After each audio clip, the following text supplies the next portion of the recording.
আসসালামু আলাইকুম। Advanced learning একাডেমির পক্ষ থেকে সবাইকে জানাই অনেক অনেক শুভেচ্ছা ও অভিনন্দন। সুপ্রিয় ষষ্ঠ শ্রেণীর শিক্ষার্থীরা, আজ সমাধান করব তোমাদের গণিত বইয়ের অনুশীলনী 4.2 এর অঙ্ক নং 1 সরল করো। দেখো, এটা দেওয়া আছে তোমাদের গণিত বইয়ের পৃষ্ঠা 86। অনুশীলনী 4.2 সরল করো 1 নং প্রশ্নে দেওয়া আছে। তো আজ আমরা 1 নংয়ের যে 6টা অঙ্ক দেওয়া আছে, আজ আমরা এই সবগুলো অঙ্কই সমাধান করব। প্রথম প্রশ্নে দেওয়া আছে x³ গুণন x⁴।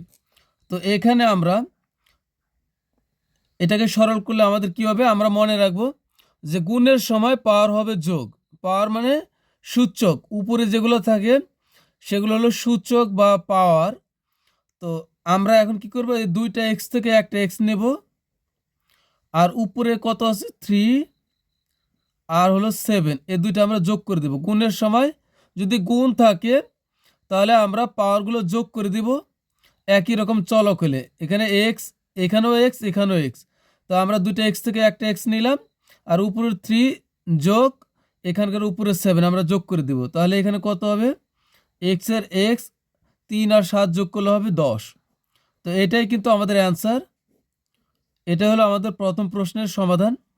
এরপর আমরা পরের অঙ্ক সমাধান করি। তো এখানে দেখো কি আছে, এখানে দেখো আছে a³ আর এখানে শুধু এ। যখন দেখবো যে কোনো ইংরেজি অক্ষরের উপরে উপরে কোনো পাওয়ার নাই, তখন ধরে নেব যে এর উপরে 1 আছে। কি আছে, আমরা ধরে নেব যে এর উপরে 1 আছে। তাহলে এখন আমরা এখানেও এ, এখানেও এ, এখানেও এ আছে। তা আমরা একটা এ নিব, একটা নিলে হবে। আর এখানে উপর আছে কত 3, তো এটা আমরা যোগ করলাম 3। এর উপরে দেখো কিছু নাই, তাহলে আমরা ধরে নেব যে এর উপরে 1 আছে। তো এটা হবে 1 যোগ, এখানে ধরো যে এর উপরে আছে কত 5, তা আমরা এই 5 যোগ করে দিব। তাহলে এখন কত কত হচ্ছে, একটা এ, 3 আর 1 4, 4 আর 5 হলো 9, তাহলে a⁴ 9। এটাই হবে আমাদের অ্যান্সার। 3 নম্বর অঙ্কে কি দেওয়া আছে, x⁴ গুণন x² গুণন x⁹ তো এখানে আমরা সব জায়গা থেকে আমরা একটা এক্স নেব, আর উপরে এখানে আছে কত 4 যোগ এখানে আছে 2, এখানে আছে উপরে 9। তো আমরা সবগুলো যোগ করে দিই। তো এখানে আবার এ নিচে যেটা, এটা নাম হলো ভিত্তি। হ্যাঁ, এখানে ভিত্তি হলো এক্স, আর উপরের গুলাকে আমরা বলবো পাওয়ার বা সূচক। তো 4 আর 2 6, 9 6 হলো 15, তাহলে হলো x⁵। তো আমরা চাইলে এভাবে লিখতে পারি, সুতরাং নির্ণয়ের সরল ফল, যেহেতু আমাদেরকে বলছে যে সরল করো, তো আমরা এটা লিখলে সবচেয়ে ভালো হবে। সুতরাং নির্ণয়ে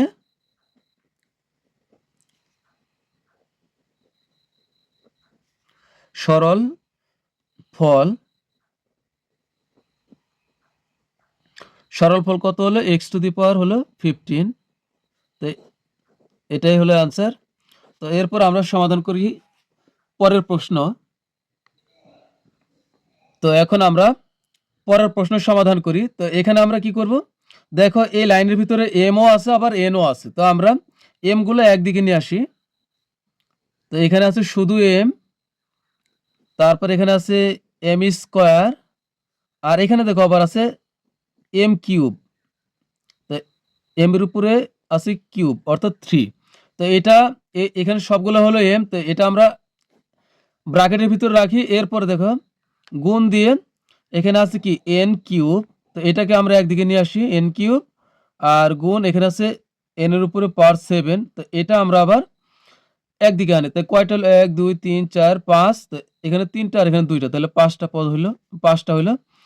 তো এখন আমরা এখানে আমরা এই কয়টা এম, 3টা এম থেকে আমরা একটা এম নিই, একবারই নিই। তো এখানে এম এর উপরে কত আছে 1, এখানে কিছু নাই মানে এম এর উপরে 1 যোগ এখানে হচ্ছে এম এর উপরে 2, তো 2, তারপরে হলো যোগ এখানে আছে এম এর উপরে 3। তা আমরা এখন সবগুলো যোগ করব। এরপর আমরা এই গুণ দিয়ে তারপরে 2টা এন থেকে আমরা একটা নিলে হবে, আর উপরে হলো 3 আর এই 7 যোগ করে দিই। তাহলে এখানে কত হচ্ছে 3, 1 আর 2 3, আর 3 হলো কত 6। তো এখানে হচ্ছে 6, আর এখানে হচ্ছে n, 3 আর 7 যোগ করে দিলে হবে কত 10। তো এখানে হবে, এখন একসাথে আমরা m আর n কাছাকাছি লিখবো। তো m টু দি পাওয়ার 6, আর এখানে হবে n টু দি পাওয়ার হলো 10। তো এটাই কিন্তু অ্যান্সার। তো আমরা লিখবো, সুতরাং নির্ণয়ের সরল ফল।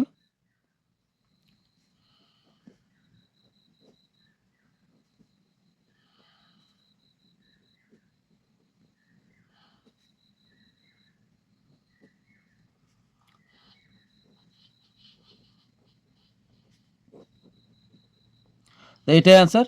তো তোমরা যদি চাও যে এই লাইন করবে না, এই যে এই লাইন করবে না, জাস্ট এখানে m লেখার পরে এখানে m এর উপরে পাওয়ার 1, 1 আর 2 যোগ করলে 3, 3 আর 3 যোগ করলে হলো 6। একবারে তুমি যদি এই লাইনও বাদ দাও, এখানে m টু দি পাওয়ার 6, আর এখানে হচ্ছে একটা n নিলাম, আর 3 আর 7 যোগ করে দিলে 10, তাও কিন্তু হবে। 2-1 লাইন তুমি যদি কমায় লেখো তাও কিন্তু কোনো সমস্যা নেই।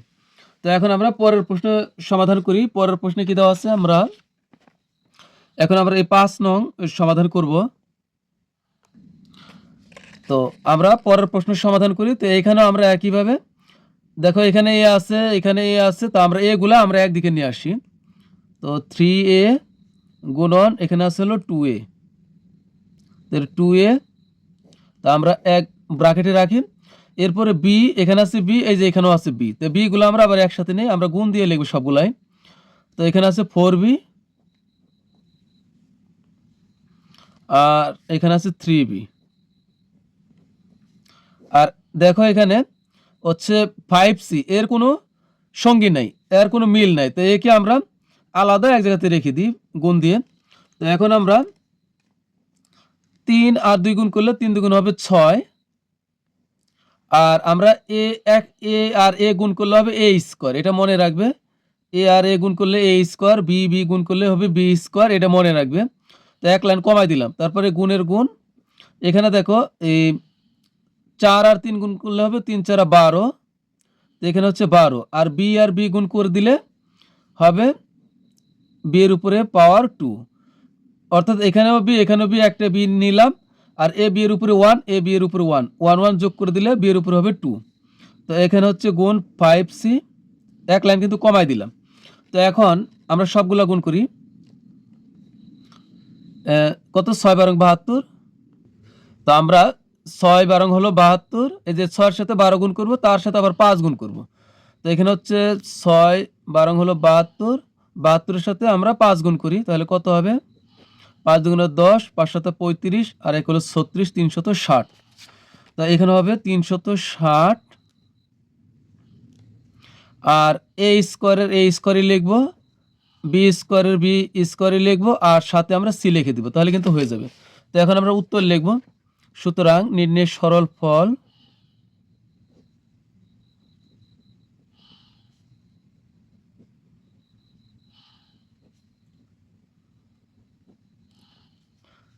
(360) এ স্কোয়ার, বি স্কোয়ার আর সি।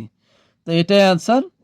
এখন আমরা পরের প্রশ্নের সমাধান করব। তো পরের প্রশ্নের সমাধানে যাওয়ার পূর্বে তোমাদের কাছে রিকোয়েস্ট থাকবে, তোমরা যারা এখনো আমার চ্যানেলটি সাবস্ক্রাইব করোনি, চ্যানেলটি এখনই সাবস্ক্রাইব করে রাখবে, যেন তুমি পরবর্তী ক্লাসগুলো খুব সহজেই পেতে পারো।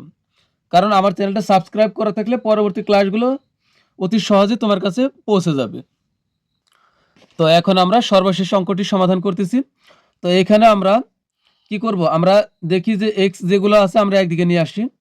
তো এখানে আছে 2x স্কোয়ার, তো এটা নেব। এরপরে যে শেষে দেখো আছে 4x স্কোয়ার, তো আমরা গুণ দিয়ে লিখবো হলো 4x স্কোয়ার। তো আমরা এটা ব্র্যাকেটের ভিতর রাখি। এখন আমরা ওয়াই গুলো একদিকে নিই, তো অবশ্যই আমরা গুণ দিব মাঝখানে। তো এখানে দেখো আছে ওয়াই স্কোয়ার, তো ওয়াই স্কোয়ার, তারপরে এখানে আছে 3y স্কোয়ার, গুণ হবে 3y স্কোয়ার, আর ওয়াই নাই। তো এরপর আছে কি এই জেড স্কোয়ার নিয়ে আমরা এটাকে আমরা শেষে রেখে দিই, কারণ জেড এর কোনো সঙ্গী নেই। তাহলে 2z স্কোয়ার। তো এখন এখানে আমরা গুণ করি, 4 আর 2 গুণ করলে 2 গুণ করলে হবে 4 দুগুণ 8, তো এখানে হবে 8 আর এক্স স্কোয়ার, তো গুণের সময় পাওয়ার যোগ হয়, তো দুই এখানেও এক্স, তো একটা এক্স নেই, আর এ 2 আর এ 2 যোগ করে দিলে এক্স টু দি পাওয়ার 4 হয়ে গেল একবারে। তারপরে হলো এই গুণের গুণ দিব। এখানে দেখো 3 আছে আর এখানে কোনো সংখ্যা নাই, তাহলে আমরা 3 এর 3ই রাখবো। আর 2 এখানেও ওয়াই, তো 2 জায়গার ওয়াই থেকে আমরা এক জায়গার ওয়াই নেই, আর এ 2 আর এ 2 যোগ করে দিই, তাহলে হবে ওয়াই টু দি পাওয়ার 4 এ গুণ হলো 2 জেড স্কোয়ার। তো এখন কি হচ্ছে, আমরা 8 আর 3 গুণ করে দিই, 3 আসতে হবে কত 24, 24-এর সাথে আবার 2 গুণ, মানে সংখ্যাগুলো আমরা গুণ করতেছি। 3 আসতে 24 আর 24-এর 24 দুগুণ হলো 48, তাহলে এখানে হবে 48 আর এক্স টু দি পাওয়ার 4, এই যে চলকগুলো আছে আমরা ওইভাবে লিখে দিই, মানে অক্ষরগুলা।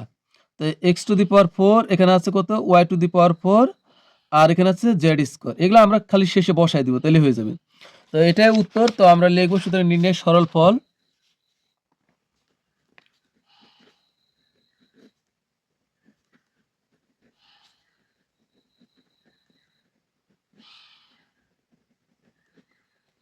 সরল ফল 48 x to the power 4 y to the power 4 z square.